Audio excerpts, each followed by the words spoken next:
गांव के एक छोटे से कोने में रहने वाले श्यामनंद की जिंदगी हमेशा संघर्षों से भरी रही। वह एक गरीब किसान था जिसके पास सिर्फ 2 बीघा जमीन थे।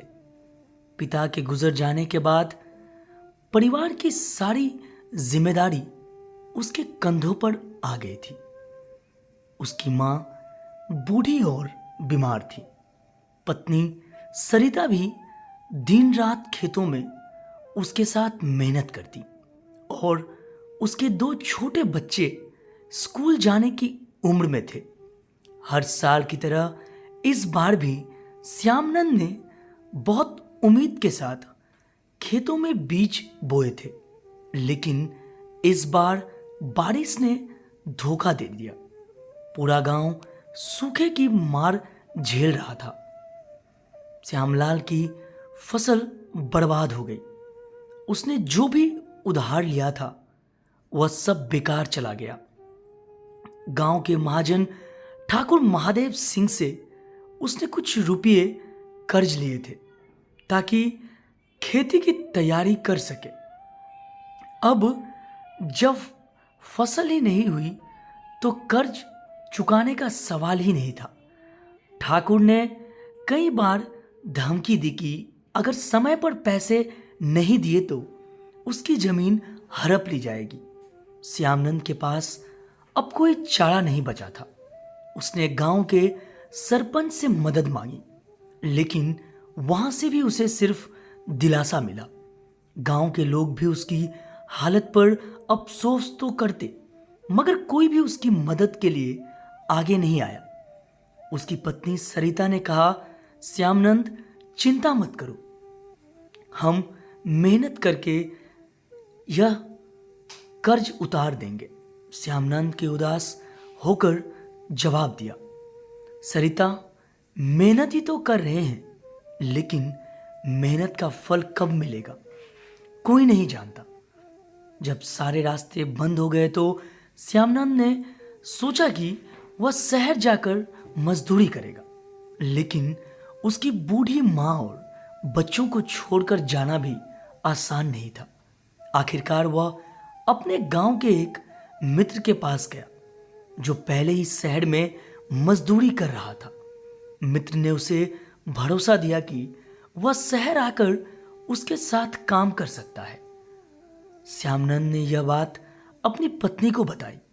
सरिता ने अपने आंसू पोंछते हुए कहा, अगर यही आखिर रास्ता है तो ठीक है, लेकिन जल्दी लौट आना। अगली सुबह श्यामनंद शहर चला गया। वहां जाकर उसे ईंट फट्टे पर काम मिला। दिन रात मेहनत करके वह रोज कुछ पैसे बचाने की कोशिश करता ताकि घर भेज सके, लेकिन शहर की जिंदगी आसान नहीं थी। कमाने के बाद भी बचत मुश्किल थी, क्योंकि रहने खाने में ही पैसे खत्म हो जाते थे। इधर गांव में स्थिति और गिरती गई। ठाकुर ने श्यामनंद का जमीन कब्जा कर लिया था। उसकी पत्नी और बच्चे बहुत डर गए थे। सरिता ने गांव के कुछ लोगों से मदद मांगी, लेकिन ठाकुर के डर से कोई आगे नहीं आया।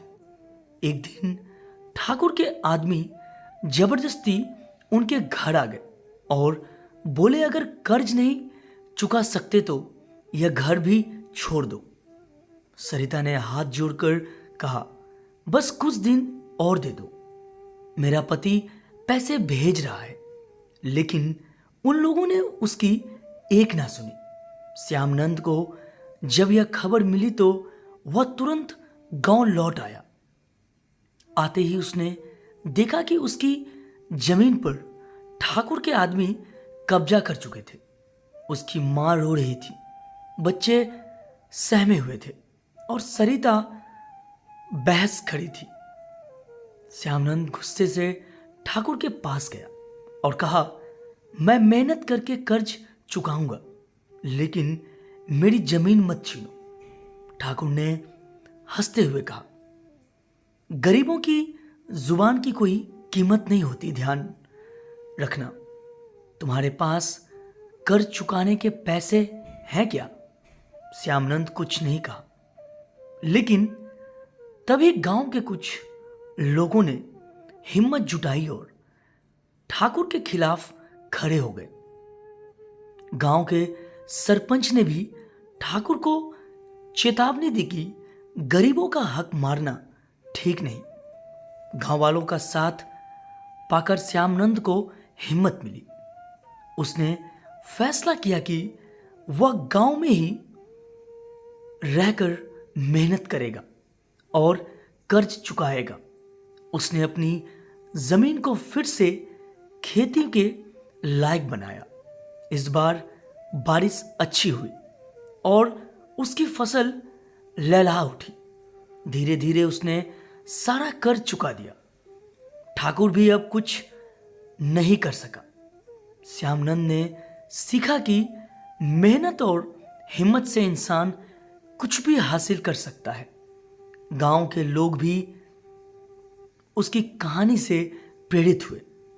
अब वह खुद भी दूसरों की मदद करने का ताकत रखता है ताकि कोई और किसान उसकी तरह परेशान ना हो। एक दिन उसकी पत्नी सरिता ने कहा, देखा श्यामनंद, अगर इंसान सच्चे दिल से मेहनत करे तो भगवान भी उसकी मदद करता है। श्यामनंद ने मुस्कुराकर कहा, हाँ सरिता, मैंने भी अब यह सीख लिया कि इंसान को कभी हार नहीं माननी चाहिए। दोस्तों, अगर ये छोटी सी कहानी आपको अच्छी लगी हो तो प्लीज़ चैनल को लाइक और सब्सक्राइब जरूर करें। कहानी सुनने के लिए बहुत बहुत धन्यवाद।